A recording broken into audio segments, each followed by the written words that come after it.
All of us want to keep our kids and communities safe and healthy.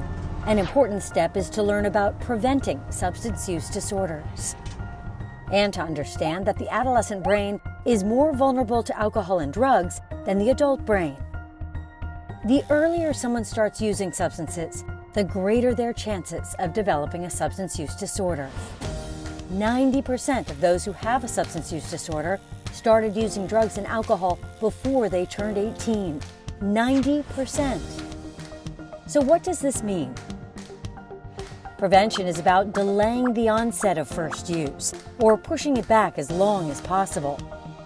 Whether alcohol, tobacco, or marijuana, the most commonly used substances among teens. Protecting the brain during this period of development is an important part of prevention. The adolescent brain is rapidly developing, learning and changing all the time. It can learn a language or a musical instrument more quickly than an adult brain, but it can also be harmed more easily.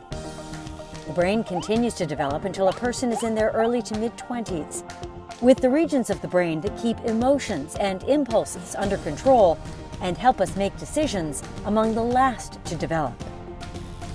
This is also why adolescents are more likely to engage in risky and impulsive behaviors, such as trying drugs and alcohol in the first place. Early use of alcohol or drugs can disrupt brain development in ways that increase a person's risk of developing an addiction later in life.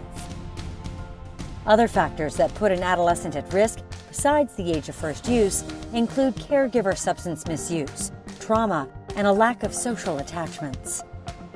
These are called individual factors. And they're part of the big three in preventing addiction, along with environmental and genetic factors. Environmental factors include high drug availability, a lack of laws and enforcement, and social norms. And then there are genetic factors, which research suggests accounts for about half of a person's likelihood of developing a substance use disorder. While we can't change our genetics, knowing about a family history of addiction can help empower us to make different decisions about our substance use.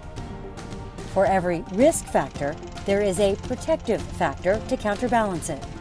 Prevention focuses on strengthening the protective factors that we can control to decrease the likelihood that a person or a community will struggle with addiction.